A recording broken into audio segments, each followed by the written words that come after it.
Greetings interwebs, it's Jacket K, and welcome for some more Pokemon XG Next Gen. As you can tell, this is one of the many episodes that are part of the filler arc.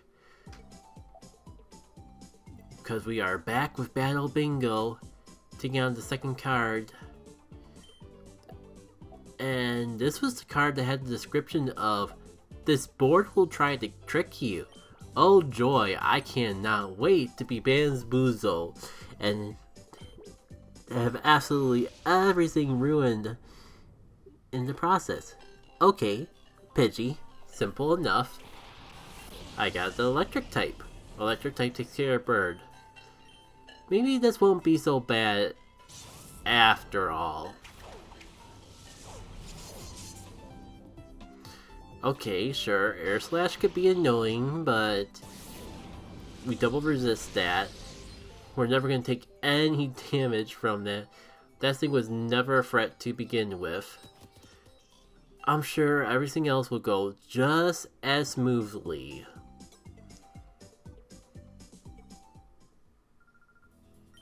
Oh. Well, now that we got the warm-up out of the way and we reminded everyone how Battle Bingo worked, let's try this for real. So, funny story of why I'm even doing this in the first place. One, it was inevitable. It was inevitable that I was gonna have the temptation to at least try one more board to see exactly what the more high class tiers of Battle Bingo were like. This is a remix of one of my favorite games of all time. You can't blame me for being a little curious of every little thing that happens. Like, I can't say it's gonna be 100% because RA Coliseum probably still exists, and that alone will make 100% not a realistic goal for me in particular. But beyond that, I feel like I'm gonna be at least dabbling into every little thing that this game has to offer. So the real question is why today? Or why did I record this the time frame I did record this? And there's actually a fun little story behind all that we could probably kill some time because let's be honest, I'm post-commentating this because Battle Bingo is Battle Bingo. If something interesting happens while we're going through it all, I'll be sure to take a break from whatever I'm talking about and draw attention to it. But you get the general gist of Battle Bingo, and if not, you'll probably get the general gist of it from gameplay. Case in point, here's one of the many examples of them trying to trick you. Not only is that normal type of flying type, so if you actually brought a fighting type with a fighting type move, you get screwed really easy, which is a concept I'm kind of conflicted on with the new Battle Bingo here, but stories for another time. Thankfully, my Makuhita is a bit weird too. Oh yeah, weird thing number 2 about this Wobble is the fact that it has Dragon Breath. It doesn't even have a flying type move, so I don't even know how much of a threat it would actually be to fighting type Pokemon. Possibly, but not 100% sure. And from what I gathered from playing this board, this is basically what it's like. There's weird little type things where technically it's the type that appears underneath there, but either with a weird move or with a really obscure dual typing, just bring a fighting type against a rock type could actually screw you over if you don't know what the rock type is going in. So while I probably have an internal panic over realizing fully understanding, I should say, the true gimmick of this board, why don't we talk a little bit about why I decided to record this anyways? As I'm assuming I'm uploading this after episode 23, which may have been split into 2 parts as of is, but it's nothing new, but it's worth bringing up again. Me, OBS, and the software that I use to play the video game do not live in as deep and synchronous harmony as we probably should for an optimal playthrough commentary experience.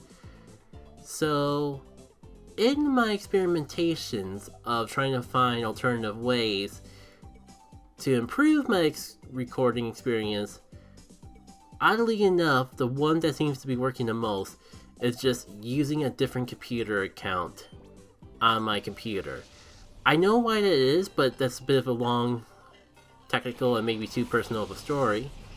So we'll gloss over that and just focus on the fact that it seems like when I was using a different account on my computer to actually record the video game, things ran a lot smoother than the default account that I use for basically everything else. So I want to do one solid recording session to try to get a gauge of if everything would work outside of just a couple minutes of recording / testing. But it was a day I wasn't quite feeling up to commentary, so I figured, well, why not do Battle Bingo? It's clearly something that I was going to have to post-commentate anyways. If anything terrible were to happen in the recording session, it'd probably be the thing I'd be least worried about losing the recording for. It just felt like the perfect sort of thing to do for an experimental little test.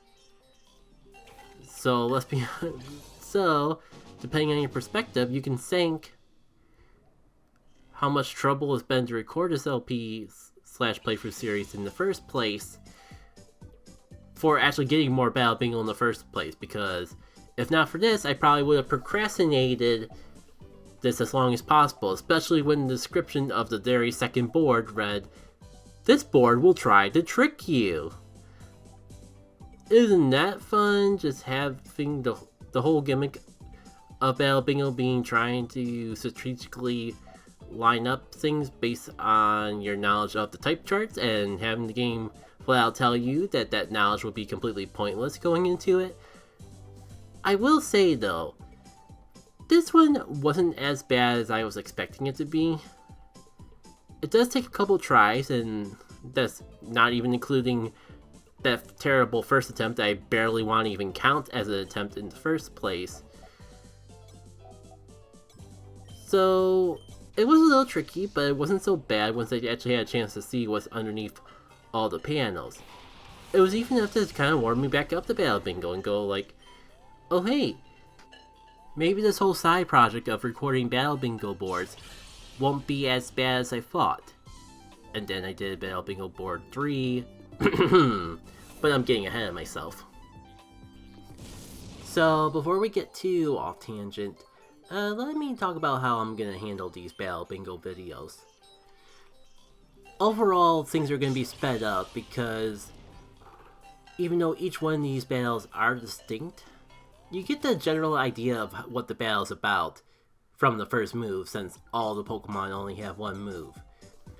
So what I'm thinking is first attempt, and when I say that, I mean first real full-ish attempt, not like the one that we started off this video with, will be in normal speed. Any attempt after that, so like in this case, whenever I inevitably fail at this round of Battle Bingo, I'll start to speed things up. Overall, we'll be speeding up battles that we've already done, but no guarantees that I won't, like, accidentally speed up a battle that we haven't done. It's Battle Bingo, you get the general idea how the battle goes from the first move, since they all have only one move, so I'm not too worried if I accidentally speed up the wrong thing in editing. Especially because if I remember something of note in the Battle Bingo video, then I'll resume back to normal speed. So, I kind of spoiled that we don't get this first try already, but let's just see how far we can go. Maybe I'll do more clipping too, like that one area that I cut. Spent way too long trying to decide how to use a single EP. Again, I'm kind of winging the whole editing process for these Battle Bingo videos, so don't mind me if I make random cuts and randomly decide what to speed up and what not to. It's a journey that we're all going to go on together. Which, by the way, you probably would love this journey a bit more if I actually had... Oh! On the tangent of things that I would normally do at normal speed, if something interesting happened. Hello, random shiny Machop. How come I got a feeling that this whole shiny Pokemon thing is gonna be a thing on every single board? I think, like, some of the boards, like either this one or the previous one, the shiny Pokemon things happen multiple times. Heck, the first Battle Bingo board, I think, had double shiny things. I feel like it's something that they just increase the odds of to laugh in our face about. I don't mind. As you can see, I even find it hilarious myself. That being said though, what can I salvage from the depths of my mind that I haven't already talked about on a blog or a Game and Chill to fill out the time? Well, I guess this morning I was messing around with Pokemon Home. There was already a time where I took advantage of the whole Scarlet and Violet implementation and transferred a bunch of Pokemon over to Scarlet to surprise trade away. Today I decided to actually make use of the Pokemon Home trading capabilities. With new Scarlet and Violet Pokemon out, there's actually new stuff to collect. Because I'm not sure if I mentioned this, but I tried to complete the Pokemon Home Pokedex before Scarlet and Violet came out. Not getting a living dex, but just filling out the pages. Got everything except for Marshmallow, which the ironic part is that I still had a code for Marshmallow for like Sun and Moon, so hypothetically I could transfer that all the way up. But as you might have guessed,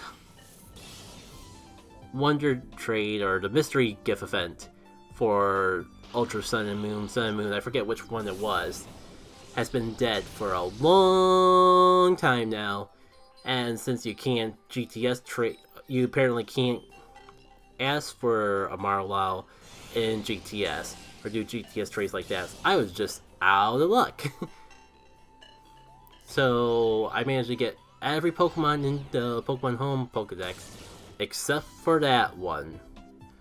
And the most ironic part of all was that it shouldn't have been an issue, because I had the things to get the Pokemon all along. I just was never motivated enough to actually implement like 12-digit code back in the day. I think it must have been Ultra Sun and Moon, because it was really when I was really burnt out on Pokemon. So it was just like, I'll just hold on to these and maybe give them away someday, and never actually did. It was definitely back in the time frame where I wasn't interested in doing anything with the Pokedex. But the past is in the past. Maybe someday, somehow, everything comes back around eventually. Not as quickly as it does in Pokemon Go, I don't think. But eventually I should have another chance to get that. Hopefully in this generation, but for some reason I get the feeling that's too much to ask. Kind of felt like just getting Scarlet and Violet as a whole was too much to ask.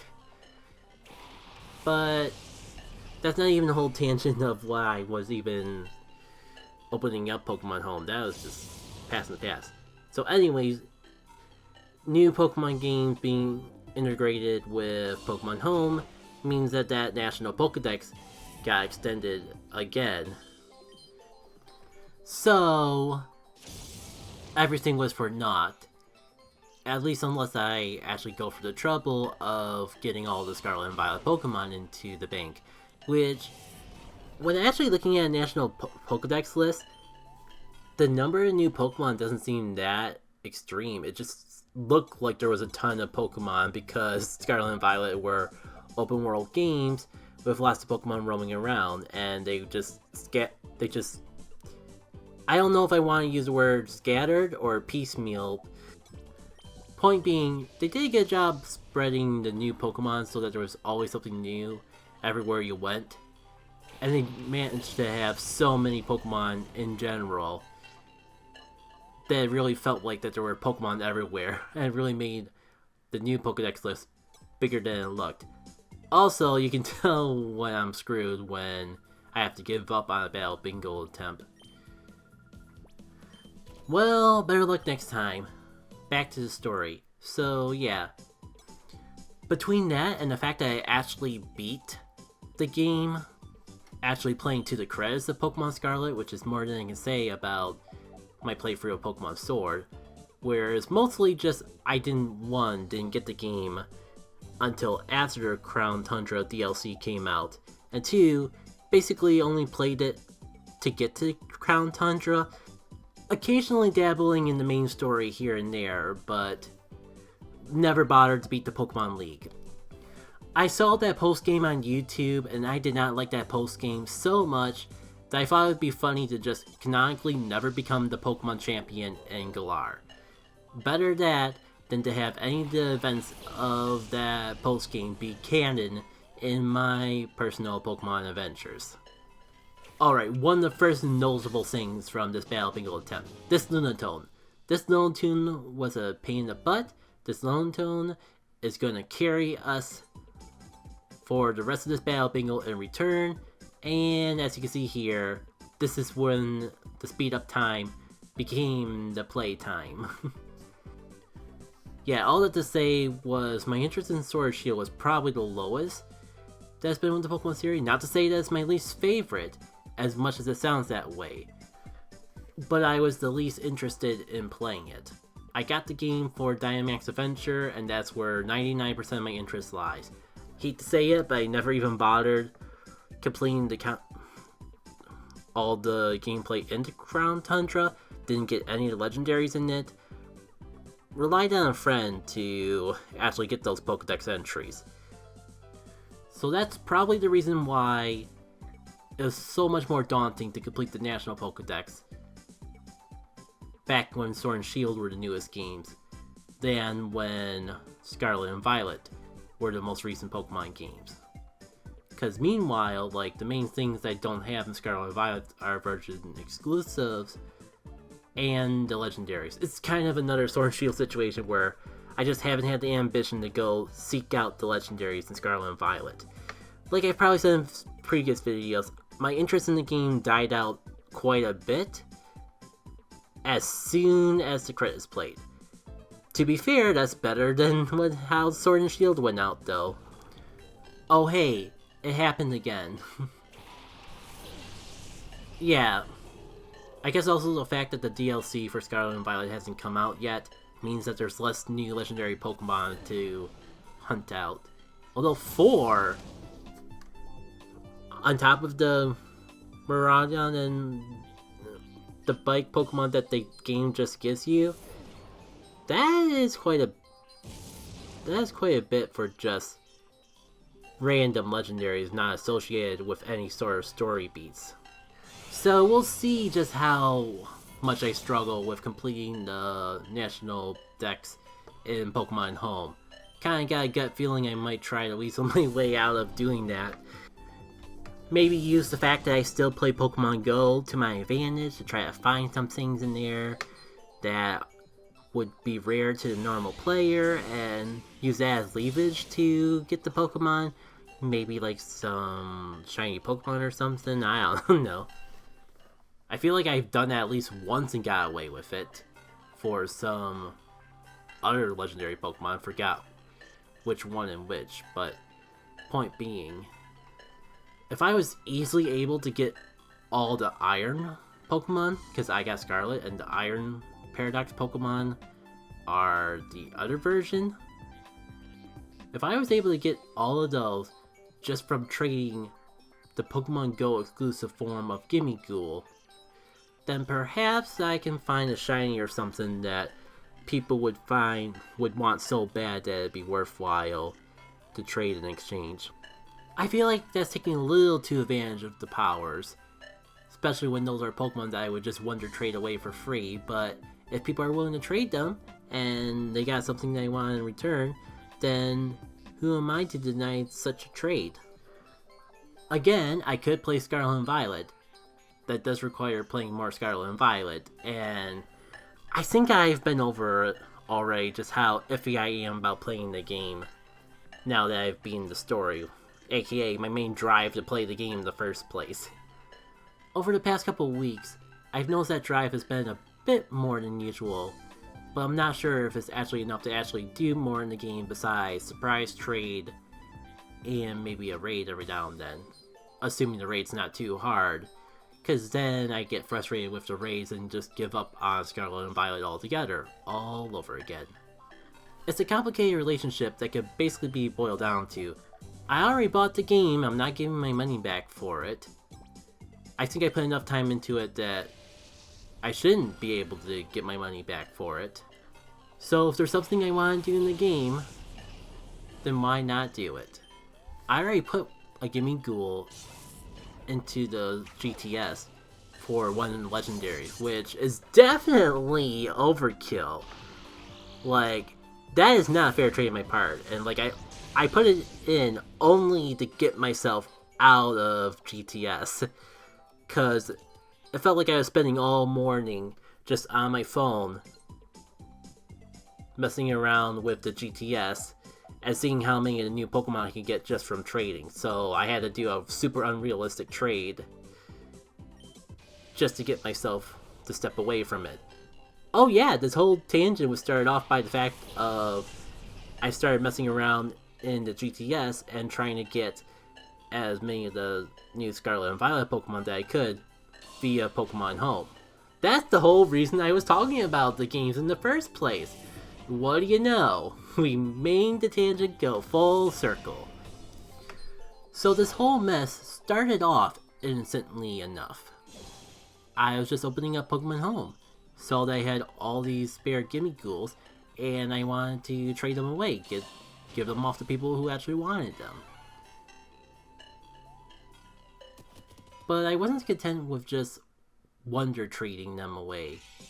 And I definitely didn't feel up to opening up Pokemon Home on my console just to transfer them to Scarlet and Violet, just to surprise them and trade them away from there. So I decided to trade them away in Pokemon Home.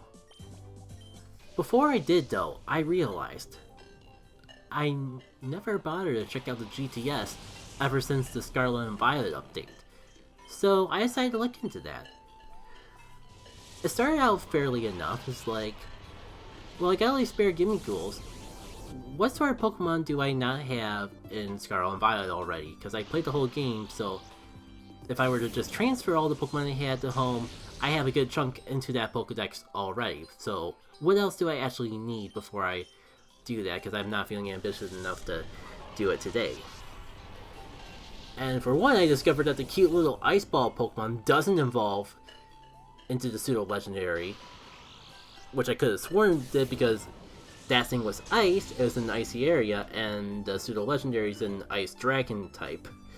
But no, that's apparently a completely different line, and the Ice Ball Pokemon just evolves into a bigger Ice Ball Pokemon, which was a little disappointing.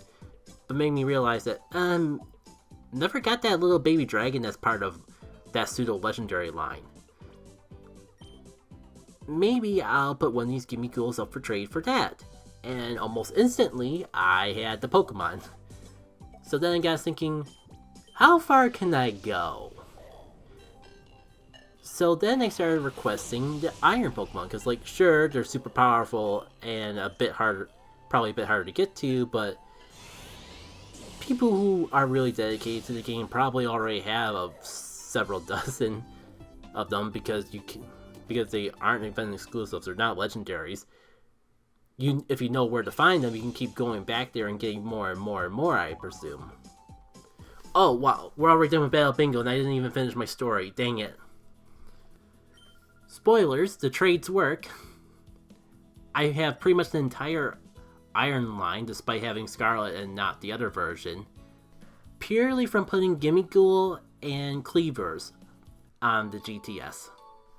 And now I have a Gimme Ghoul up for Wonder Trade for Chen Li, or which one of those legendaries, and we'll see just what happens with that exchange. I don't expect anything to happen. I don't expect anyone to actually take the trade, but it would be really funny if they did.